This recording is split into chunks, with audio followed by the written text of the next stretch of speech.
consenso, pues que ya pues es una actualización de consensos anteriores y pues hubo algunos cambios importantes. Pues fue de la Sociedad para el Estudio de la Hipertensión durante el Embarazo. Siguiente.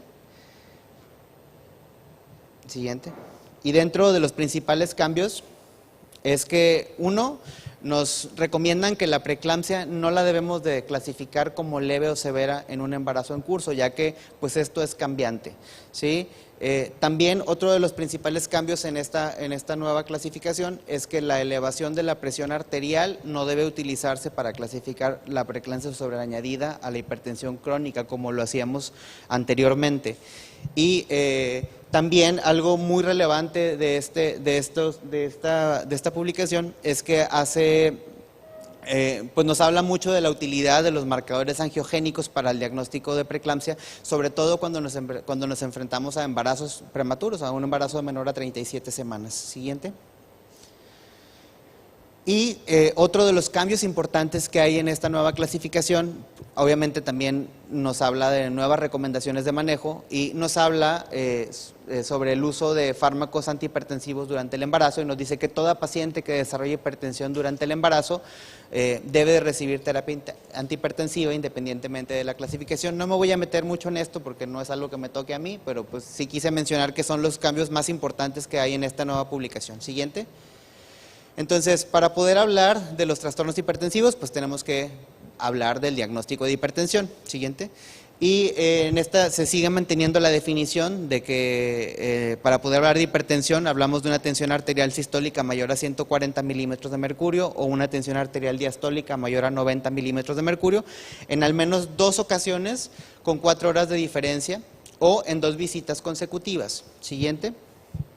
Y también pues nos habla de que en caso de que nosotros presentemos hipertensión severa, cuando es mayor a 160 la sistólica o 110 la diastólica, no nos vamos a esperar las 4 horas para confirmar el diagnóstico. A los 15 minutos lo podemos volver a tomar y ya con eso hacer el diagnóstico de confirmación.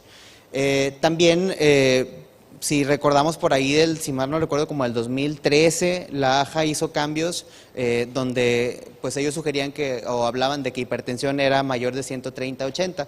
Sin embargo, esto no ha sido adaptada al embarazo. Entonces, actualmente, para las definiciones y la clasificación actual, pues las cifras que se toman en cuenta para el diagnóstico de hipertensión durante el embarazo son sistólica 140, diastólica de 90. Siguiente. También, pues, hablemos de la proteinuria. Siguiente. Para el diagnóstico de proteinuria tenemos varias opciones. Tenemos una muestra de 30 miligramos por micromoles en una muestra única de orina, una relación proteínas-creatinina de 0.3 en una muestra aislada de orina o, pues, la ya clásica 300 miligramos en orina de 24 horas. Siguiente. Y si no tenemos disponible los métodos cuantitativos, pues bueno, podríamos utilizar el dipstick, del cual pues con 2 cruces se considera positivo. Siguiente. Entonces, para poder hablar ahora sí de la clasificación, pues tenemos que definirlo primero si esta se presenta antes de las 20 semanas o después de las 20 semanas.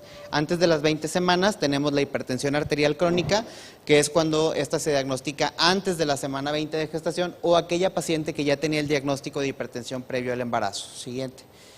De la hipertensión arterial crónica, pues tenemos la hipertensión crónica esencial, que es cuando es la hipertensión sin una causa secundaria, y tenemos la hipertensión arterial crónica secundaria, que es cuando que existe una causa conocida, como por ejemplo cuando la paciente tiene una enfermedad renal. Siguiente. También tenemos la hipertensión de bata blanca, que es cuando la tensión arterial sistólica es mayor a 140 y la diastólica mayor a 90 en el consultorio, pero si le hacemos un monitoreo ambulatorio, las cifras están por abajo de 135-85. Siguiente. Y tenemos la hipertensión enmascarada, que es cuando las tensiones en el consultorio son menores de 140-90, pero de forma ambulatoria son mayores de 135-85. Siguiente. Siguiente. Y ya después de la semana 20, siguiente, tenemos la hipertensión gestacional, que es cuando se presenta la hipertensión de novo después de la semana 20, pero sin proteinuria o sin algún otro dato clínico de preeclampsia. Y que la progresión a preeclampsia, pues bueno, va a disminuir, va a ser diferente dependiendo de en qué semana del embarazo presentemos la hipertensión gestacional, pero sabemos que, por ejemplo, en aquellas pacientes que presentan la hipertensión gestacional antes de las 34 semanas, hasta un 25% nos van a progresar a preeclampsia. Y en cuanto a la hipertensión gestacional transitoria, es aquella hipertensión gestacional que no se puede confirmar en tomas subsecuentes. O sea, por ejemplo, es la paciente que viene del hospital, la revisamos, tiene cifras de TA de 140, mayores a 140-90, pero en las tomas subsecuentes son tomas normales. Esto debemos de diferenciarlo de la hipertensión de bata blanca, ya que estas pacientes con hipertensión gestacional transitoria sí tienen un riesgo mayor, tienen hasta un riesgo del 40% de progresar hacia una hipertensión gestacional verdadera o a una preeclampsia. Siguiente. Siguiente. Y por último, pues la preeclampsia, que es la hipertensión gestacional, que es cuando está arriba de 140-90, pero acompañada de uno o más de los siguientes criterios. Uno, la proteinuria, que pues va a estar presente, que si bien no es mandatoria para poder hacer el diagnóstico de preeclampsia, va a estar presente hasta en el 75% de los casos. Y en ausencia de proteinuria, pues podemos hacer el diagnóstico de preeclampsia cuando hay datos de daño a órgano blanco. Recordamos que desde el 2014 se excluyó, la Sociedad para el Estudio de la Hipertensión en el Embarazo, pues propuso que se excluyera la proteinuria como diagnóstico de preeclampsia, siempre y cuando exista presencia de daño a órgano blanco. Siguiente. Y dentro del daño a órgano blanco tenemos pues los síntomas neurológicos. Siguiente. Siguiente. Dentro de las complicaciones neurológicas pues tenemos eclampsia, alteración del estado mental, amaurosis, stroke, cefalea severa persistente que no responde a paracetamol y los escotomos persistentes. Siguientes. El edema pulmonar también es un criterio de daño a órgano blanco. Siguiente. Y las complicaciones hematológicas, aquí también hubo cambio. Aquí para hablar para poder hacer el diagnóstico de preeclampsia con un conteo plaquetario menor a 150,000 plaquetas, ya podemos hacer el diagnóstico. Anteriormente en las clasificaciones actuales era 100,000 plaquetas, ahorita ya son 150,000, o cuando hay datos de hemólisis o de coagulación intravascular diseminada. Siguiente. Siguiente. Siguiente. Y dentro de las complicaciones renales aquí también hubo un cambio, hubo una disminución en los niveles de creatinina para poder hablar del diagnóstico de preeclampsia. Anteriormente recordamos que era 1.1, ahora lo bajaron a 1. Siguiente. Y en cuanto a las complicaciones hepáticas, pues bueno, la elevación de las enzimas hepáticas también nos va a hacer el diagnóstico de preeclampsia acompañado de hipertensión. Y también aquí hubo un cambio. Anteriormente nos hablaban de que para hablar de preeclampsia en ausencia de proteinuria tenían que estar elevadas al doble, ¿sí? O más de 70. Aquí los niveles ya los bajaron. Ahora para poder hablar de preeclampsia es niveles de las transaminasas arriba de 40 unidades por litro. Esto puede estar o no acompañado de dolor en cuadrante superior derecho o de epigastralgia. Siguiente.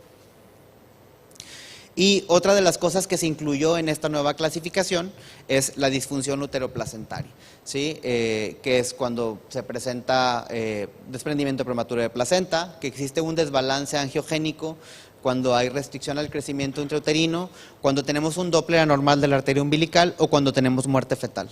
Siguiente. Siguiente. Y por último, tenemos la preeclampsia sobreañadida a hipertensión crónica, que es cuando tenemos una mujer con hipertensión arterial crónica y que tenemos la aparición de proteinuria que antes no tenía, y tenemos la presencia de daño a órgano blanco o evidencia de disfunción uteroplacentaria. ¿Sí? Aquí, como les mencioné hace ratito, pues desapareció el criterio de que si teníamos una paciente con hipertensión crónica y la teníamos controlada y que después empezaba a hacer cifras de hipertensión, pues bueno, que tenía una preeclampsia sobreagregada, eso ya no es válido, ya que pues se vio que el aumento de las cifras de tensión arterial pues era algo que muchas veces iba a pasar por los cambios propios y los cambios fisiológicos del embarazo. Entonces eso se quitó para hacer el diagnóstico. Y pues bueno, ya para finalizar, en conclusión, pues la piedra angular para el desarrollo de preeclampsia va a ser el daño endotelial, y como lo estuvimos platicando, pues este daño endotelial muchas veces es desencadenado por una isquemia placentaria. Siguiente.